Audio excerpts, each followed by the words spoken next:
Who was the top 10 pick? You were! What am I now? The worst QB in the league! Shut is wide open? Horrible throw! Jordan for the easy touchdown? Underthrow by 20 yards! Will coach take me out? Heck no! J.J. McCarthy did not just hit a rookie wall. He sprinted into it face first like it owed him money. And instead of stepping back and saying, "My bad, I'll fix this," he doubled down and said, "What had happened was, that wasn't even me. That was my alter ego." Yes, this ninja created a whole second personality, a dramatic, edgy, anime villain character named Nine, who apparently takes over his body on game days. And the timing could not be worse. This is like bombing a school talent show and then telling everyone, "Relax guys, that was my evil twin." Minnesota drafted this man as the chosen one, the franchise guy, the savior. But instead of transforming into a superstar, homeboy pulled an Uno reverse card and transformed into a Marvel character with a 52% completion rate. Vikings fans waited 20 years for a franchise quarterback, and they got a dude doing dramatic breathing exercises while overthrowing 5-yard slants. Road back. Nobody wants to be on the grass more than you, but this team will ride with you. All right, ride with you. You are going to break us down. You are going to break us down. This is the J.J. McCarthy story, a roller coaster of confidence, chaos, and cartoon villain energy. And it all started with one locker room clip that blew up the entire football internet. But trust me, that was only the beginning. Because nothing says, "I am ready for the NFL" like unveiling your dramatic alter ego the exact same week. You underthrow a deep ball by 17 feet, and what happened next would have the entire league laughing. It is November 2025. J.J. McCarthy just came back from injury and led the Vikings to a 27-24 win over the Lions. Solid win, nothing crazy, should be a chill moment. But then the cameras catch him in the locker room, not celebrating, not joking with teammates, not doing that wholesome Michigan smile he used to do. No, he is staring into space like he hears thunder in his soul. He is nodding like he just made a deal with a dark spirit. He is radiating full cartoon villain energy. The clip goes viral instantly. So you look at all of those things, and J.J. McCarthy only looked good for one quarter against them, and then looked good at all against Atlanta, and then he's injury prone too? Yeah. To me, we just say, Jaden Daniel, just be safe. Just be safe, preserve yourself. With J.J. McCarthy, we looking at something different. Is he what Kevin O'Connell tried to convince everybody he is? People are like, "Ninja, did JJ just unlock a secret boss fight that we didn't know about?" Kevin O'Connell hands him the game ball and jokes that he needs to get out of JJ's way for personal safety. You know you look intense when your coach, your actual boss, is like, "Yeah, I'm not effing around with whatever mood this is." So reporters go up to JJ after the game. They want to know what that stare was, what that energy meant. If he was having a moment, and JJ doesn't say, "I was hyped." He doesn't say, "I was locked in." He doesn't even say, "I was emotional after the win." He says this: "There is definitely a switch that gets flipped. I call him Nine, sir." What everyone expected a quote about grit, determination, maybe something inspirational, not a whole second personality. Not a named character, not the debut of an NFL alter ego like he is trying out for the next Avengers movie, and he keeps going. Do you go to a different place in your mind, like on game day? I feel like I do, yeah. There's definitely a level of a switch that gets flipped. For me, it's, that I call him Nine. Nine comes out, and I got to understand, like, okay, he can't be at his peak performance throughout 3.5 hours. So how do I find little ways, on the sideline, get back to my breath, get back to my visualization that could kind of maintain that intense, competitive stamina throughout the whole game. But yeah, it's just, the pure will, determination to get the job done. He says Nine cannot be at peak performance for all 3 hours of a game. So he needs to find ways to calm himself down so Nine does not burn out. He explains how he visualizes, breathes, channels anger, feeds the wolf. This ninja cooked up the lore of his own cartoon villain. And the funniest part is he revealed all of this right after throwing for 143 yards, 2 touchdowns, and an interception. Those are not alter ego numbers. Those are please do not bench me numbers. Twitter immediately loses its mind. Memes everywhere. 9 helped him throw for 145 yards and a pick. He is trying so hard to make 9 seem vicious, Lil Durk, King Von vibes. And the thing is, even if he was playing like a superstar, people would clown this. But the fact that he is struggling and still talking like this made it 10 times funnier. But you know what makes this entire storyline even crazier? The stats, and trust me, they are brutal. But that was not the whole story.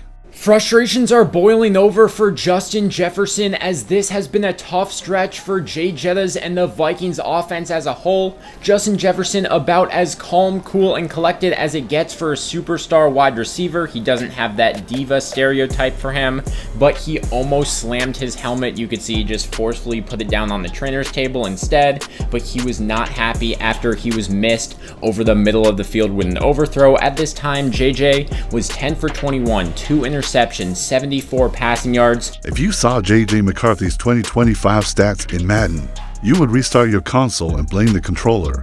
Let's begin gently. His completion percentage sits at 53.7%, dead last among qualified quarterbacks. That means he is basically flipping a coin every time. He throws a pass, heads, it's complete, tails, it's going into the dirt. His passer rating is 65.8, also dead last. That is not an NFL passer rating. That is the grade you get when your science fair volcano erupts in the hallway. He has 842 passing yards through 5 games. That is not a franchise quarterback. That is a part-time employee. And the comparison that absolutely breaks Vikings fans' spirits, Zach Wilson, yes, that Zach Wilson, had more yards in his first 5 games. Zach Wilson. When you are losing a statistical race to the guy whose nickname used to be Baby Mahomes. Ironically, you know something has gone wrong, and the advanced stats are somehow even worse. Yeah, but what about 9 down there in Minnesota? Yeah, can we? I can't really talk shit about 9 because he beat the Lions in Detroit, but I want to talk about 9 because he stinks. And 9 plays the Packers this week, and that would be just on brand for me talking about how much 9 sucks. He might go out and throw for 300 yards or rush for 100 on I would like to talk about this real quick, just because we haven't addressed the 9 thing, and I think it is certainly something we should address. In my eyes, everybody loves J.J. McCarthy, right? Guy's a leader. J.J. McCarthy I'm talking about. 2 characters. JJ leads the league in bad throw percentage at 24.1. 1 in every 4 passes is straight up wrong. His on-target percentage is way below league average, and his QBR is 26.7. These numbers are so low the NFL might investigate whether he is throwing left-handed for fun. But the real twist, experts agree JJ actually knows where to throw the ball. The problem is not his brain. The problem is 9. Analysts say he is so amped up, so tense, and so dramatic that he throws every pass like he is trying to knock down a brick wall behind his receiver. That is right. 9 is literally ruining his throwing mechanics, which brings us to the best part, the film, and what happened next will make Vikings fans cry. These plays should come with a jump scare warning. 3rd and 3 early in the game. Important down. The Vikings isolate Justin Jefferson against ADB. Perfect design, perfect read, perfect opportunity, and JJ launches the ball like he is throwing an uppercut. And if you can't throw the ball to Jordan Addison, Hockenson, and Justin Jefferson, you don't belong. You just don't. Oh yeah, nail this way. You just don't belong, because that's one of the better receiving cores in the NFL. And even if you can't bring yourself to their level of play, they're so good, they can hide whatever weaknesses you do have as a quarterback. And the fact that he can play going into week 6, and we talk about it's still an ankle sprain, something ain't right. And it damn sure no high ankle sprain. That's not it. I mean, we know that. He airmails it by a mile. Justin Jefferson turns around like, Ninja, who were you throwing to? The mascot. This throw alone started the fan revolt. Next play. Vikings run the most beautifully designed play action, pulling tight end. Perfect timing, clean concept, but JJ starts panicking like he sees a ghost. He steps into pressure, not away from it, throws a beach balloon directly into Kevin Byard's hands. Interception, drive dead, momentum dead. Last clip, Addison gets single coverage on a go route. Addison has a step, the pocket is clean, everything is perfect. JJ throws the ball like it's filled with sand, underthrown by a mile. Interception, drive ruined. NFL quarterbacks have to make this throw. JJ placed the ball directly into the defender's hands like a door prize, and that's when the fans, had enough because the Vikings crowd started booing loud, but that wasn't even the whole problem. You're just going to see the initial part that's going to be the missed throw. See where the throw is in relation to where the receiver is. In the NFL world, that's an egregious miss. Okay, so now let's focus on JJ when he gets to that top and that body posture. Okay, so a couple things stand out to me. You heard Kevin O'Connell say his feet outside the framework of his body. So JJ's not this 6'5" guy. He's only about 6'1". His step right here on this throw is so wide, it's almost like for me in a 6'5" frame. Peyton Manning was notorious on trying to have a 6-foot step, no matter if it's a 5-yard, 15-yard, 20-yard throw. It's getting far too wide. All right, play it. Far too wide with his base. The real chaos came from a guy JJ could not escape, a guy named Sam Darnold. This is where the story becomes tragic comedy. The Vikings had a Pro Bowl quarterback, Sam Darnold. Sam freaking Darnold, a man everyone wrote off.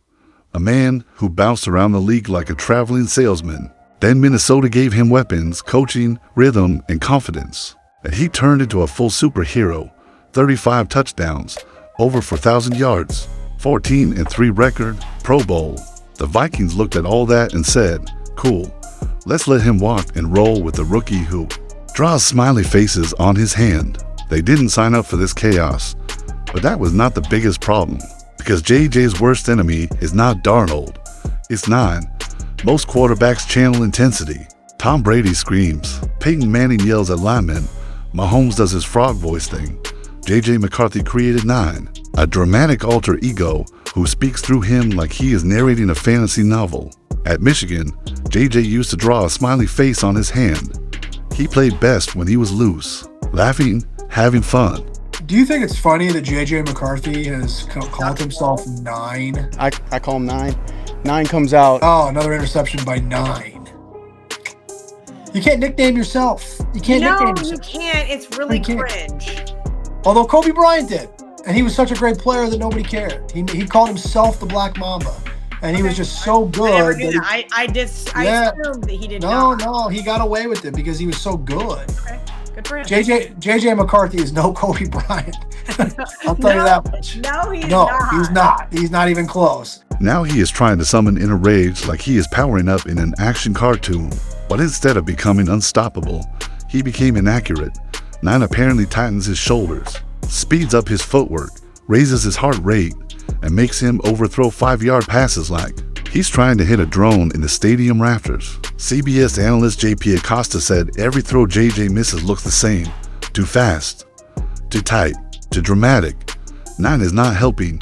9 is sabotaging his career. How I got into meditation, I was battling depression.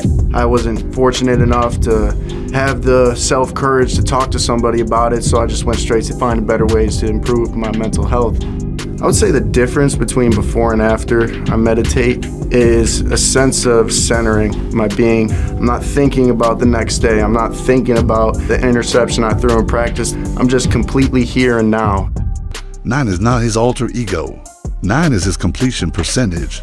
But even that was not the lowest moment, because Vikings fans eventually broke. Midway through the third quarter against Chicago, the boos came down like rain. And Vikings fans are nice. Vikings fans will apologize to you while yelling. They will boo respectfully, with warmth. But they had enough.